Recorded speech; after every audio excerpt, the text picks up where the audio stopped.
Yes sir, yes sir.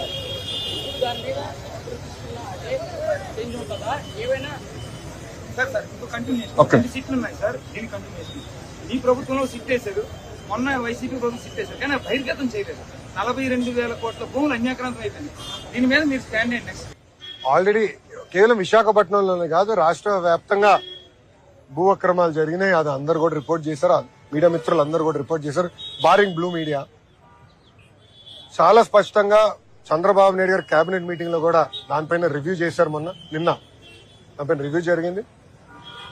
వివరాలన్నీ ఇంకా further గా ఫైన్ ట్యూన్ చేసి డీటెయిల్స్ డెప్త్ కెళ్ళి మన నెక్స్ట్ కేబినెట్ మీటింగ్ కి మన సిసిఎల్ఏ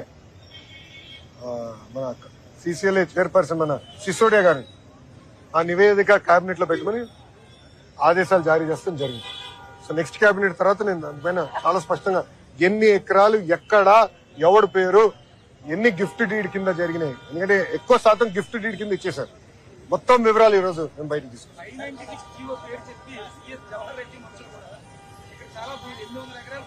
అన్ని బయటకు వస్తాయి, అన్ని బయటకు వస్తాయి. దాని తర్వాత నేను స్పందిస్తాను. ఎవరమ్మా?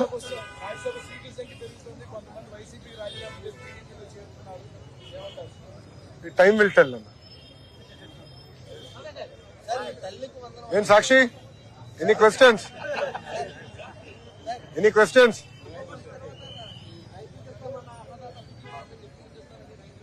100% ఇస్తాం. ఎందుకు కంగారు? నీ నాయకుడు ఎన్ని రోజులు తీసుకున్నాడు ఇచ్చేదానికి? ఎన్ని సంవత్సరాలు ఎగ్గొట్టాడు? ఏడు తర్వాత సంవత్సరం తర్వాత ఇచ్చాడు స్వామి, 2 సంవత్సరాల మధ్యలో ఎగ్గొట్టాడు స్వామి. ఏం కంగారు లేదు, ఇచ్చిన 6 హామీలు మేము కట్టుబడి ఉన్నాం. జగన్మోహన్ రెడ్డి గారు 1000 రూపాయలు పెన్షన్ పెంచేదానికి 5 సంవత్సరాలు తీసుకున్నాడు స్వామి. ఎన్డీఏ ప్రభుత్వం ఒకే 1 నెల తీసుకుంది. 1000 రూపాయలు పెన్షన్ పెట్టాం. వికలాంగుల పెన్షన్ డబుల్ చేశాం. మేము పెంచుతాం, ఇస్తామన్నా, కంగారు లేదు. అమ్మఒడి కాదు, తల్లికి వందనం తప్పనిసరిగా మేము అమలు చేస్తాం, డౌట్ వద్దమ్మా.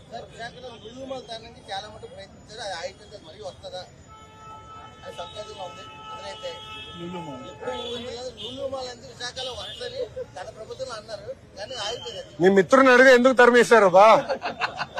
ఇప్పుడు లూలులో చాలా వాళ్ళు ఒకటి ఉందమ్మా.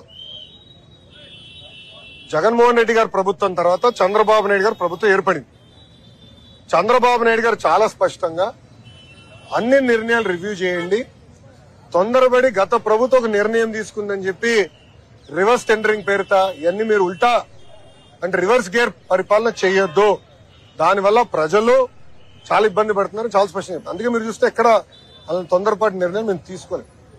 కానీ గత ప్రభుత్వం తీసుకుంది. ఒక 2-3 ఉదాహరణలు ఇస్తాం. మొదటిది, ఎలాంటి డీటెయిల్స్ వెళ్లకుండా ప్రజావేదిక కూల్చేశారు.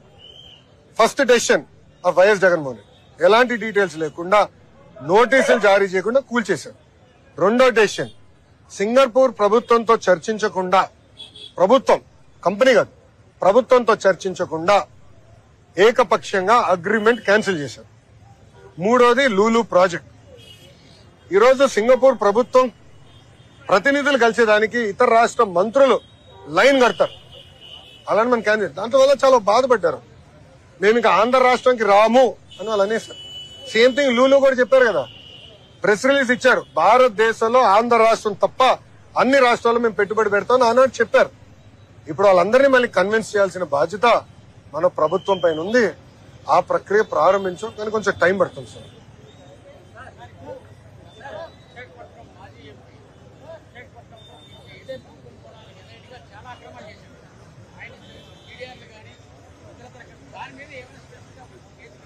రాజారెడ్డి రాజ్యాంగం విశాఖపట్నంలో మొన్నటి వరకు నడిచింది. కిడ్నాపులు జరిగినాయి,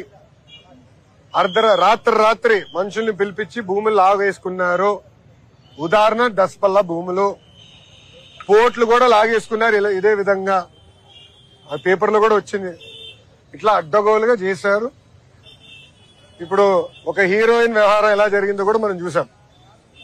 చూడండి ఒక్క ప్రభుత్వం ఎలా వివరించింది, ఒక మహిళని 18 రోజులు ఎలా బంధించారో చాలా స్పష్టంగా ఆమె కూడా నిన్న మీడియా ముందర వచ్చి చెప్తాం జరిగింది. ఇవన్నీ విచారించాలి.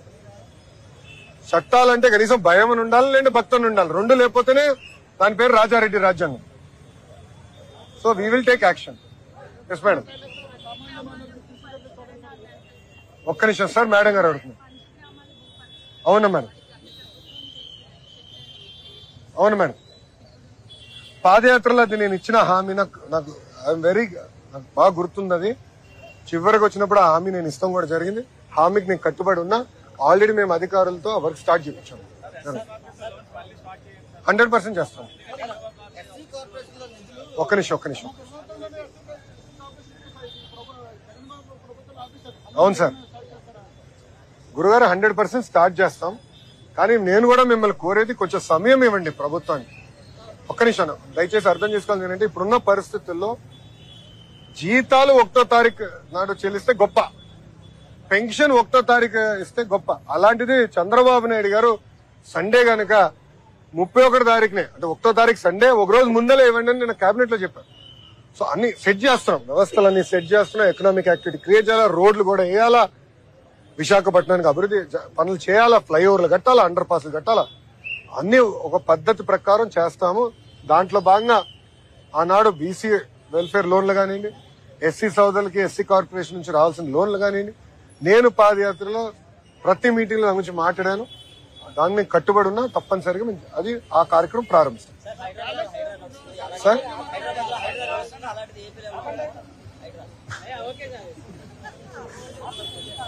నా తెలంగాణ ప్రభుత్వం కొన్ని నిర్ణయాలు తీసుకుంది, అది వాళ్ళు తీసుకున్న నిర్ణయం. ఆంధ్ర రాష్ట్రానికి వచ్చేగల మేడం గారు మా పంచగ్రామాల గురించి డిస్కషన్ చేశారు. మంగళగిరిలో కూడా దశాబ్దాలుగా ప్రజలు వచ్చి కొండలో నివసిస్తున్నారు, ఆ పట్టాలు వాళ్ళకి అందించమని ఆనాడు నన్ను కోరారు. నేను హామీ కూడా ఇచ్చాను. సో హామీకి మేము కట్టుబడి ఉన్నాం అంటే ఎలాంటి డౌట్ లేదు. ప్రకృతిని కూడా కాపాడుకోవాల్సిన బాధ్యత ప్రభుత్వాలపైన. రెండు బ్యాలెన్స్ చేసుకుని ముందుకు. ఏంటి సాక్షి చెప్పమ్మా.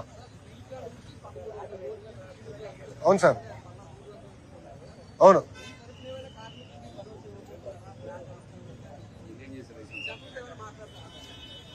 కార్మికుల్ని పాదయాత్రలో కూడా నేను కలుస్తాను జరిగింది. వాళ్ళకి స్పష్టమైన హామీ, స్టీల్ ప్లాంట్ మేము కాపాడుతామని చెప్తాం కూడా ఆనాడు నేను చెప్పాను. కేంద్ర ప్రభుత్వంతో ఇప్పటికీ 2-3 రౌండ్ డిస్కషన్ జరిగింది. మళ్ళీ మేము అందరం కూడా కూర్చుంటున్నాం. దానిపైన చాలా క్లారిటీగా భవిష్యత్ కార్యాచరణ మేము ప్రకటించబోతున్నాం. విశాఖ ఉక్కు ఆంధ్రుల హక్కు, ఆ నినాదంతో ఆ ఉక్కు ఫ్యాక్టరీ ఏర్పడింది. గత ప్రభుత్వం చేతగానితనం వల్ల 2 బాయిలర్స్ కూడా మూసేశారు. మీకే తెలుసు 2 మూసేశారు. 2 ఫర్నెసెస్, క్షమించాలి, 2 ఫర్నెసెస్ మూసేశారు. ఇప్పుడు 3వది నడుస్తుంది. ఆల్రెడీ పెద్దలు ఇక్కడ గౌరవ ముఖ్యమంత్రి గారు కూడా కొన్ని విషయాలు ముఖ్యమంత్రి గారి దృష్టికి తీసుకెళ్లారు. అంటే ఆంధ్ర రాష్ట్ర ప్రభుత్వం కొంచెం చేత ఇవ్వాలి, బాగుంటుందని కోరారు. తప్పనిసరిగా మేము చేస్తాం. ప్రశాంతమైనటువంటి విశాఖలో వరుస ప్రమాదాలు జరుగుతున్నాయి. అనేక ప్రమాదాలు, లేదా కంపెనీకి సంబంధించిన ప్రమాదాలు. ఈ నివారణ చర్యలు ఏ రకంగా తీసుకోవచ్చు? ఆల్రెడీ అది ముఖ్యమంత్రి గారు దానిపైన చాలా స్పష్టంగా చెప్పారమ్మా. మొత్తం ఆడిట్ చేస్తాము. There is no second thought.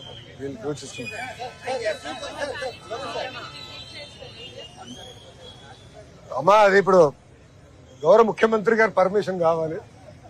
ఎందుకంటే అందరు వెళ్ళి మళ్ళీ ఇన్ఫ్రాస్ట్రక్చర్ అంతా మళ్ళీ పాడు చేయకూడదు. ఎందుకంటే 500 కోట్ల రూపాయలు గౌరవ ముఖ్యమంత్రి గారు కూడా చూసినట్టు లేరు. అది నెక్స్ట్ విజిట్ లో తప్పనిసరిగా వెళ్ళి చూస్తాను. కొంచెం ఐటీ ఈవెంట్స్ కదా ఇంకా వాడుకోవచ్చేమో అనుకుంటున్నాను.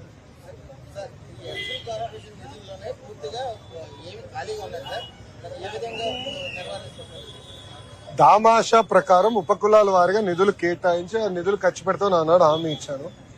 ఇప్పుడు కార్పొరేషన్ కి నిధులు ఇచ్చిన తర్వాత మనం మొదటిగా చేసేదంటే అది ఆ సామాజిక వర్గాన్ని చేయుతాం.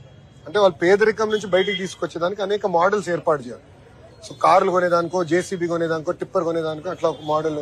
మా చేనేత సోదరులకు వచ్చి గల మగ్గాలు ఏర్పాటు చేసుకుని మార్కెటింగ్ చేసేదానికి కొన్ని మోడల్స్ ఉన్నాయి. ఆ మోడల్స్ ని మళ్ళీ పునర్నిర్మాణం చేసి మార్కెట్ కి లింకేజ్ చేసి ఒక కుటుంబానికి లోన్ ఇస్తే ఆ కుటుంబాన్ని పేదరికం నుంచి శాశ్వతంగా బయటకు తీసుకొచ్చే లక్ష్యంతో మన ప్రభుత్వం పనిచేస్తుంది.